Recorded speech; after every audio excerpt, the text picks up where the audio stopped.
Hello everyone, I greet you in the name of God Almighty. My name is Apostle Silas, and today we have a very interesting video to react to. This one says that I accepted Islam in an unexpected way, and this is a reverse story of Daud, right? Okay, I believe that this is going to be a very interesting one. So guys, when we get down to the video, we can be able to know some of the reasons or things you understand he faced before he made that very decision. So if today happens to be the first time of you checking out my channel, don't forget to subscribe to my channel and follow me on my Facebook and Instagram. And if you have any video you want me to react to, don't forget to drop it at the comment section and I'm going to check it out. So guys, before we get on to the video, I'm a theologian and I make this video not to discredit anyone's religion.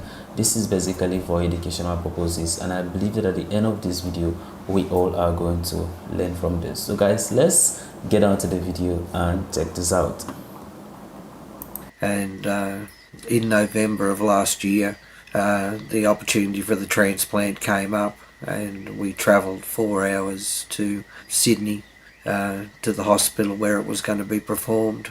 And the day of her operation, I decided that I was going to go to a church. And as it happened, I ended up passing by a mosque, and I went into the mosque.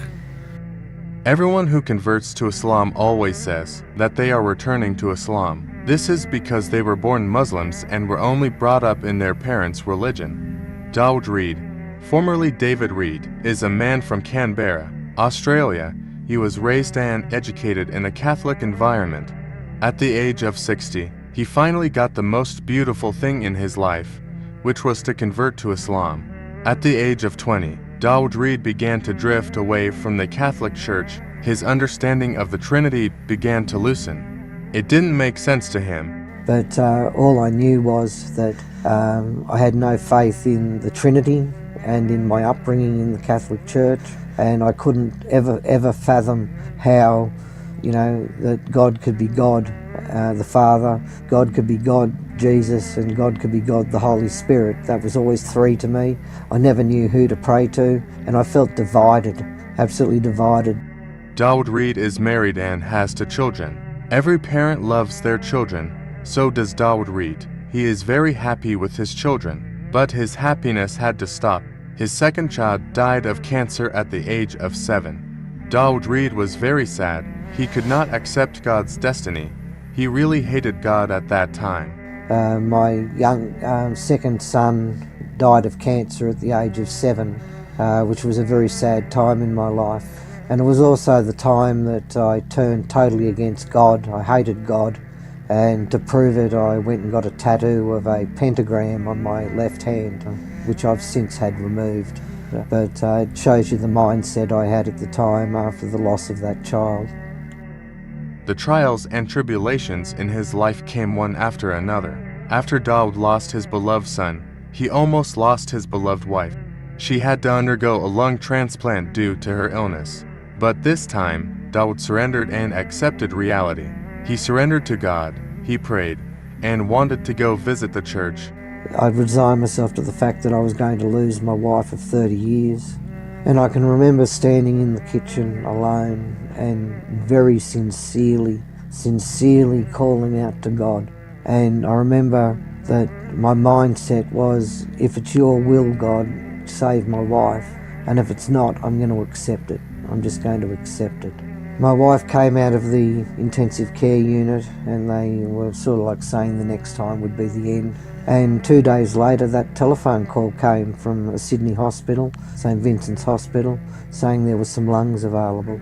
And I still ponder that to this day, the effectiveness of that prayer. There was a mad dash to Sydney that evening. It was preparation for the lung transplant, and early the next morning the operation went ahead. And I ended up sitting outside the hospital, and my first thought was, you could go and have a drink, it'd make things better. And it was only a fleeting thought, and I decided no, I was going to look for a church, and still confused. And I went to the nearest church that was there, and the doors were locked. I had been interested in the Noahide movement some weeks previously, and thought maybe the synagogue, but realised I wasn't welcome at the synagogue because I wasn't Jewish. And as it would happen, I went past a mosque, and I went into the mosque, and I gained some sort of connection there to. It all sort of fell into place over one God. It became very evident to me there was one God. There was no intermediaries to this one God. There were no saints in the middle. There were no praying to Mary in the middle, and there was no praying to Jesus in the middle. It dawned on me that Jesus, when he was in the garden, was praying to God, wasn't praying to himself. There was no three in one, and it just dawned on me. It was an epiphany.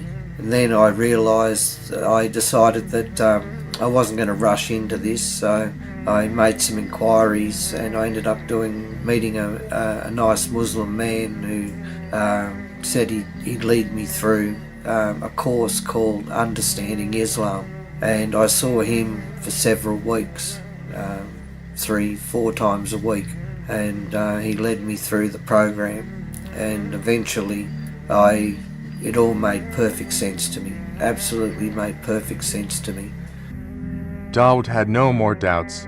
Everything about Islam made sense to him. Finally, he said the Shahada, Masha'Allah.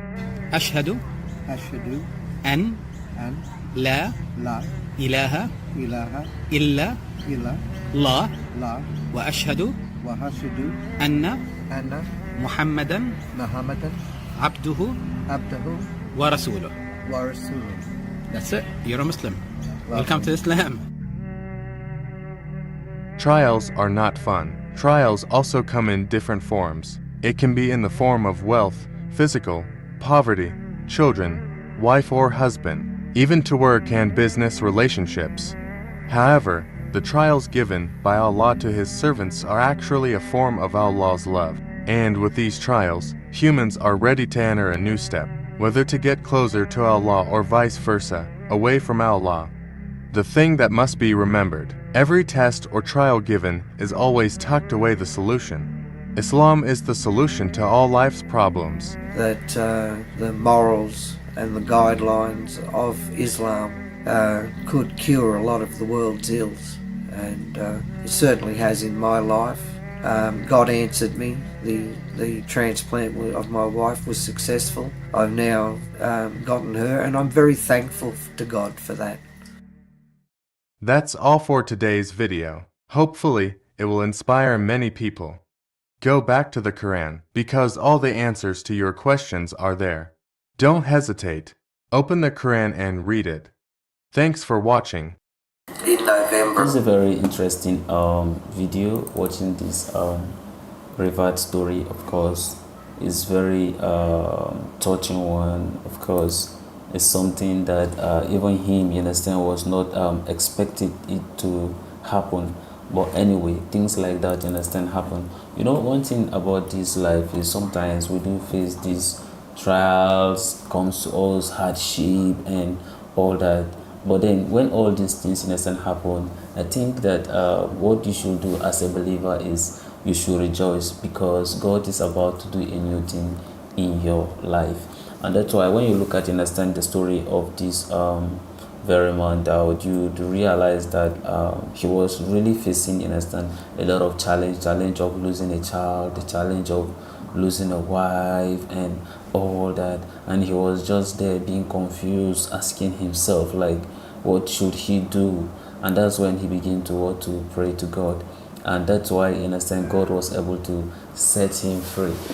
Do you think that it was just a coincidence that he was going to the synagogue and then it was locked, and then provided that he was not a Jew, which automatically means that he was not welcome there, to the point that he found the mosque and then he walked in, and that's how he gained his salvation? You know, it was not a coincidence. It was just God doings that makes it, understand, happen that very way. Like I rightly say, in my videos, is like everything always happens, understand, for a reason. God always have his own way of doing things, and that's why all those things, understand, happen to him. They happen to him so that his souls can be saved. If those things could have not happened, that could have not drawn his attention to begin to ask question, where is God? And if he didn't ask those kind of questions and then start praying and then begin to start looking for answers, you see, he could have not been saved. He could have just be the normal husband, have his wife, his kid, and that's it. And then probably when his time comes, and then maybe probably he died, and that's it, right?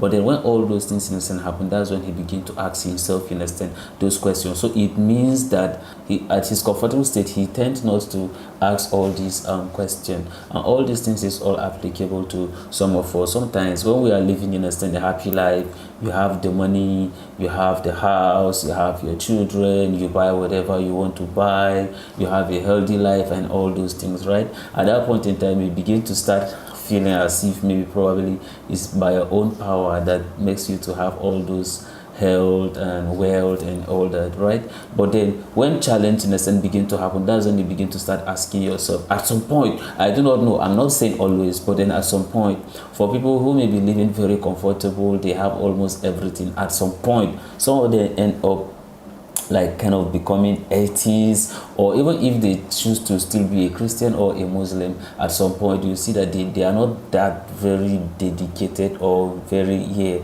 not that very dedicated to the service of God, or very devoted, like they will not be very devoted to the things of God. But until challenge come, until this kind of situation begin to happen, that's when you start seeing them, you understand, running to God. But then, like I rightly see, God just have his own way of, you understand, drawing people, you understand, closer to him. Probably that's the way that God wanted to use you to save his soul, and that's why all those things, you understand, happen. Now if we are to talk about, you understand, the Trinity, for me, I'm still of an opinion that both the Christians and the Muslim world worship the same God. We pray to the same God. Just like how Moses was there, he encouraged the people to pray to God. So the way to God during the time of Moses was through Moses, right? Yeah. Same thing is applicable to the time of Jesus, right?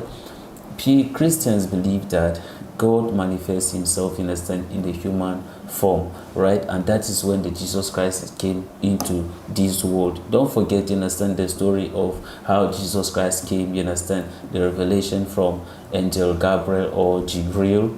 That's if you are a Muslim, and then therefore it makes us to understand that the Spirit of God overshadowed, understand, Mary, and then from there she conceived and she gave birth to Jesus. So you see, that's the Spirit of God, right, manifesting in human flesh, right? And that's why Jesus Christ says that no one can go through the Father except through him. It's not that because Jesus, you understand, is another different God of its own, or the Holy Spirit is also another different God of his own. No, we are saying it manifests, it returns back, right? And that's why when he was there, of course, he prayed in the garden and prayed to the Father. He's trying to make them to understand that there is somebody superior than him, right? Yeah, and that's why he do it, right? Because he is human flesh. So at that point in time, he has a limitation, right? So he was not a fully God, in a sense, at that point in time. But then that's why when he died and after that he came back, in a stand, and that's why he says that all power is given unto me in both heaven and on earth. So you can make reference to